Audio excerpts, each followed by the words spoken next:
¿Tierra plana? ¿Tierra esférica? ¿Cuál es la verdadera forma de nuestro planeta? Antes de entrar a mirar, es menester aclarar que decir tierra redonda no estaría bien, ya que hay determinados elementos u objetos, por ejemplo como ciertos platos donde solemos servir nuestros alimentos, tienen una forma redonda, pero simultáneamente son planos. Entonces, el término idóneo sería tierra esférica. Sin embargo, la ciencia nos habla que la forma de nuestro planeta es como un geoide. No obstante, a través de la red de internet encontramos innumerables foros donde las polémicas parecen ser interminables entre los terraplanistas, aquellos quienes consideran que la Tierra es plana, y aquellos que dicen que no, que la Tierra tiene forma esférica. ¿Quién tiene la verdad? Recordemos que la verdad absoluta como tal no existe, solo tenemos determinados puntos de vista. Sin embargo, miremos una serie de situaciones bastante precisas y puntuales a la hora de reafirmar alguno de los dos conceptos.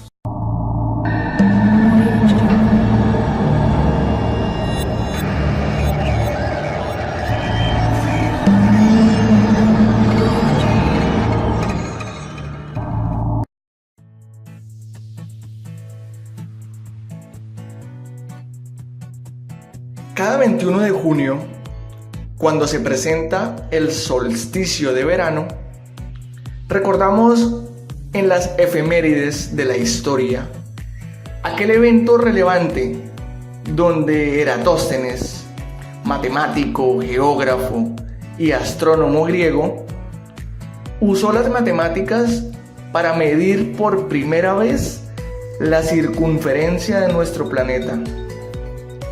Remontémonos al año 235 antes de nuestra era. Eratóstenes leyó que en Siena, durante el solsticio de verano, las varas o columnas verticales no producían sombra. En cambio, en otras ciudades como Alejandría, el sol no estaba tan alto, de modo que siempre habrá sombra. Eratóstenes se enteró que a mediodía del 21 de junio los rayos del sol daban exactamente en el centro del pozo, conllevándolo a inferir que estos deberían llegar al centro de la Tierra. Con base en esto, dedujo que si podía medir la sombra en Alejandría a la misma hora que en Siena, podría determinar el tamaño de la Tierra. Eratóstenes se dispuso entonces a calcular los ángulos de la sombra proyectada por la incidencia de los rayos solares en aquella columna.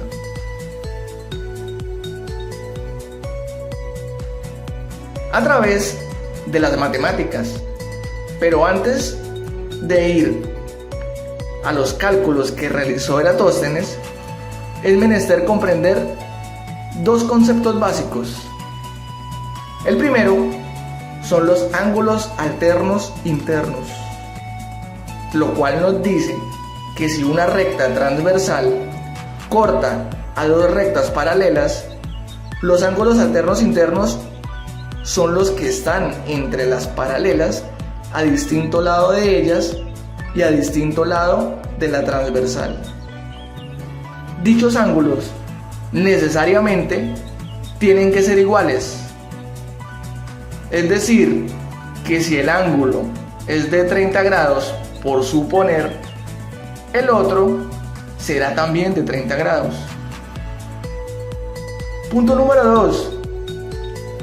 Si tenemos una circunferencia a la cual le tomamos una parte que corresponde, por decir algo, hipotéticamente hablando, de 30 grados, cuya longitud es de 100 metros.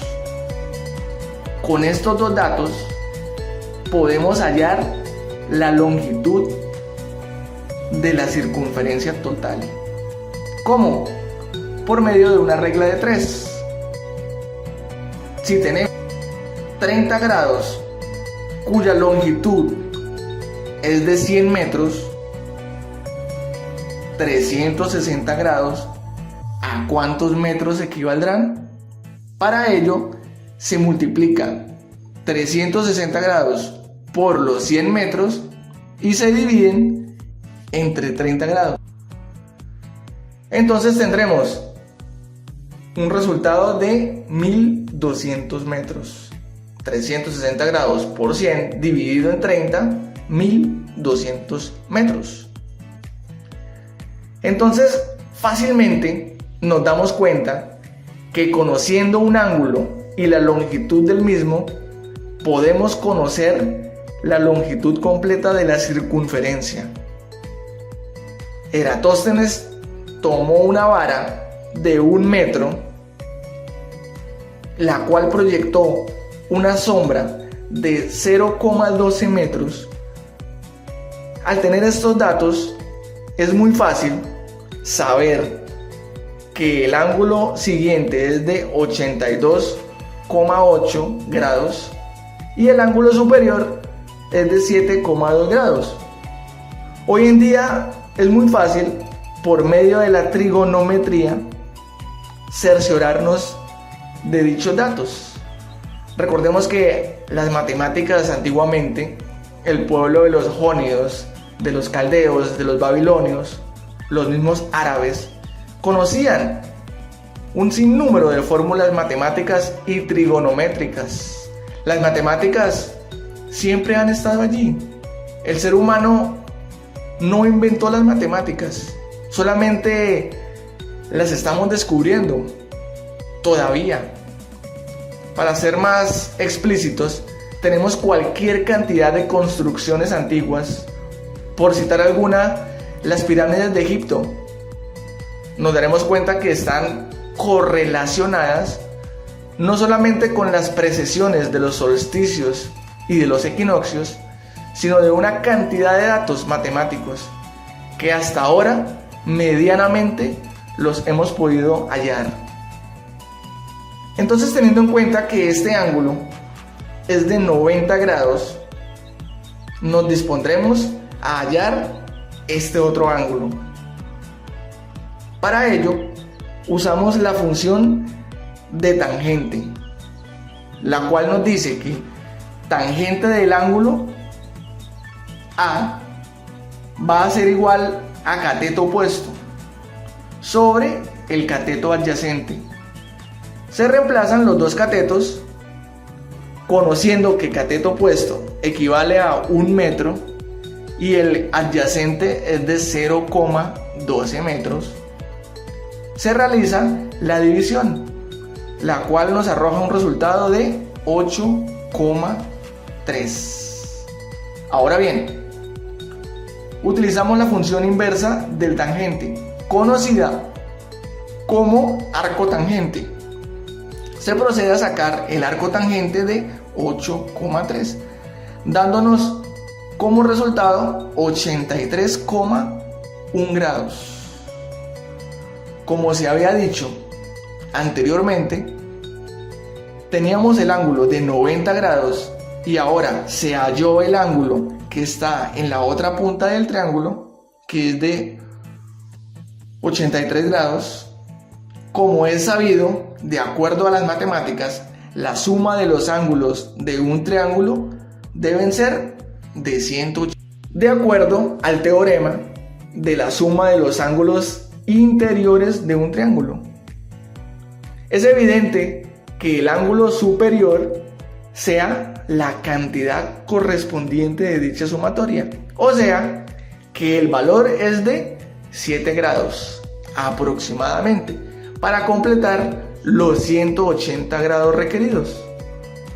Ahora bien, empleemos la regla de 3 o la semejanza explicada anteriormente, pero reemplacemos las cifras por lo que este ángulo es de 7,2 grados. Necesariamente el otro ángulo será de 7,2 grados, como lo vimos anteriormente con los ángulos alternos internos. Eratóstenes contrató un caminante para conocer la distancia entre Alejandría y Siena, la cual es de 800 kilómetros. Entonces hacemos exactamente lo mismo como lo hicimos en la operación anterior. Si 7,2 grados tienen una longitud de 800 kilómetros, 360 grados, ¿a cuántos kilómetros equivaldrán? Multiplicamos 360 grados por 800 kilómetros y dividimos entre 7,2 grados. Tenemos que X es igual a 40.000 kilómetros. ¡Wow! Muy similar a la circunferencia de la NASA hoy en día, la cual nos dice que es de 40.067 kilómetros. Eratóstenes simplemente con un par de varas y su ingenio pudo medir la circunferencia de... Impresionante lo que hizo este sujeto hace miles de años para hacer esa serie de cálculos con elementos tan rudimentarios. Yo sé que acá mucha gente puede decir, no Iván, hay varios factores que están errados a la hora de hacer ese tipo de cálculos, ya que los rayos del sol no son perpendiculares, son divergentes.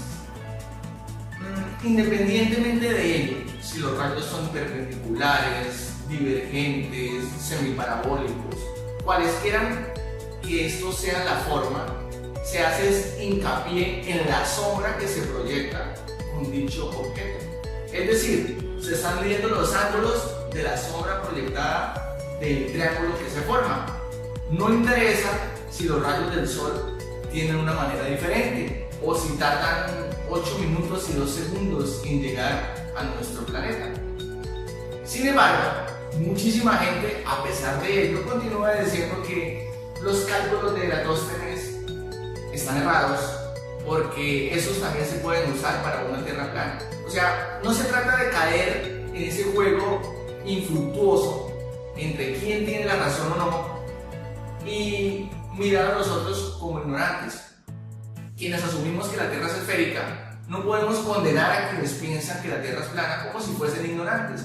Y viceversa, quienes suponen que la Tierra es plana, no se pueden creer como los únicos que saben esta gran verdad. Y aquellos que suponemos que la Tierra es esférica, somos ignorantes. No es quien se pone la medalla de la razón, en ningún momento. Hay que evitar ese tipo de rivalidades. Al contrario, entre más elementos tengamos a la hora de ejecutar un determinado juicio, pues se arroja más luz y se desvela esta serie de enigmas que aún prevalecen en el ser humano. No obstante, miremos otra serie de factores más específicos a la hora de comprender este tema. El solo hecho de conocer el funcionamiento de las estaciones en nuestro planeta, comprendiendo que el eje de rotación está inclinado, ya de por sí bastaría para considerar la esfericidad del mismo, teniendo como consecuencia que durante los meses de junio y julio en el norte geográfico se atraviesa el verano, en el sur geográfico se vive el frío invierno y viceversa. En los meses de diciembre, enero, en el norte geográfico llega la nieve con el frío invierno, pero tenemos que en el sur del planeta se vive el caluroso verano. Son panoramas diametralmente opuestos, valga la redundancia. Pero miremos algo más. En la aviación, los aviones no vuelan en línea recta, sino en geodésicas, a través de la ortodrómica. ¿Por qué? Muchas personas suponen que como la Tierra gira en contra de las manecillas del reloj, es decir, hacia el este, se llegaría más rápido si se viaja del este al oeste, cosa que no es así. Primero, porque al mismo tiempo que la Tierra va girando, también gira lo que hay en su superficie. Recordemos el concepto de la inercia. Y segundo, debemos considerar algunos factores que subyacen paralelamente al movimiento de la rotación y traslación que ya conocemos, como lo son las corrientes en chorro. ¿Qué son las corrientes en chorro? Son poderosos e intensos flujos de aire de gran altitud. En nuestro planeta contamos con 5 corrientes en chorro, 2 en el hemisferio norte y 2 en el hemisferio sur, las cuales viajan de oeste a este. Y la quinta corriente está sobre el ecuador, la cual viaja de este a oeste. Y a esto hay que sumarle el efecto Coriolis, que es la fuerza producida por la rotación de la Tierra en el espacio, que tiende a desviar la trayectoria de los objetos que se desplazan sobre la superficie terrestre. A la derecha, en el hemisferio norte, y a la izquierda, en el hemisferio sur. Todo esto para comprender que esa serie de fenómenos naturales no son aplicables en un modelo de tierra plana. Es por ello que los vuelos no son evaluados bajo líneas rectas, sino geodésicas. Ahora bien, encontramos eventos más específicos transformándose en evidencias fehacientes, como el movimiento de las estrellas, las cuales se tornan de manera distinta de acuerdo al hemisferio en que estés. Si la Tierra fuera plana, simplemente observaríamos las mismas, pero no ocurre así. Las estrellas rotan en relación a un punto, que es la estrella polar. En el hemisferio sur, giran en sentido horario. En cambio, en el hemisferio norte, es sentido antihorario. Ahora, no es que las estrellas giren como tal, sino que la Tierra está rotando. Lo mismo sucede con las constelaciones. Por ejemplo, la constelación de la Osa Mayor, la cual es visible durante todo el año en el hemisferio norte, y la constelación de la Cruz del Sur, que se aprecia en el hemisferio sur. Tú mismo lo puedes comprobar poniéndote de acuerdo con un amigo que viva en el otro hemisferio para que te des cuenta de lo opuesto de los sentidos de rotación de las estrellas. Y como estas, tenemos muchas otras situaciones más, como la prueba del barco que sale o se esconde en el horizonte, ya que si la Tierra fuera plana, solo veríamos que estos se acercarían. O como la sombra proyectada de la Tierra en la Luna durante los eclipses. Nos damos cuenta que esta silueta que se percibe es esférica. Lo invito, no para que crea, pero sí a que investigues y tal vez así descubras muchos otros más elementos, casos y situaciones que te permitan esclarecer tu verdad. Al final, cada quien saca su propia conclusión. Recordemos que no se trata de creer, sino de saber y o de conocer. Aunque muchísima gente continúa diciendo que es una conspiración para hacernos creer o ver de que la Tierra es plana, en cierta medida considero que hay un grado de conspiración en determinados temas. De hecho, la NASA se reserva muchísimas informaciones, muchísimos experimentos a hacerlo públicamente. Eso se mantiene como en ese hermetismo. De hecho, las fotos que muestran no solamente la NASA, sino otros institutos, son recreadas a través de una serie de programas de computadora como CGI, entre otros, incluyendo la dichosa foto del supuesto agujero negro hace un par de meses. Pero en este punto hay elementos de juicio tan consecuentes y tan lógicos que podemos llegar a aseverar de que la Tierra no es plana. Aunque mucha gente diga, Iván, pero si no hemos salido del planeta, ¿cómo hacemos para constatarlo, para verificarlo? No hay necesidad de salir del planeta.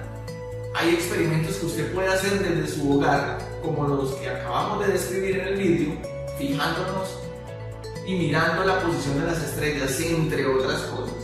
Aunque al final podemos decir y dar cualquier cantidad de pruebas, y si nuestra mente continúa aferrada a un concepto, es difícil de que lo comprendamos. Para adquirir una verdad es necesario vaciar nuestra mente de aquello que suponemos como algo real o tangible. Al final, como lo dijimos, usted saca sus propias conclusiones. Lea, investigue, compare, no crea, dude de todo lo que se dice, incluidas las palabras, para que llegue a esa luz al final del túnel. Por ahora, si te gustó este video, dale like, gracias a la gente que comparte la información. Si eres nuevo y te encantan estos temas, hombre, te invitamos a suscribirte a nuestro canal. No olvides que en la descripción de este video encontrarás todos los links de nuestras redes sociales. Un saludo grande desde Girardot, Colombia, y nos vemos en el próximo video programa.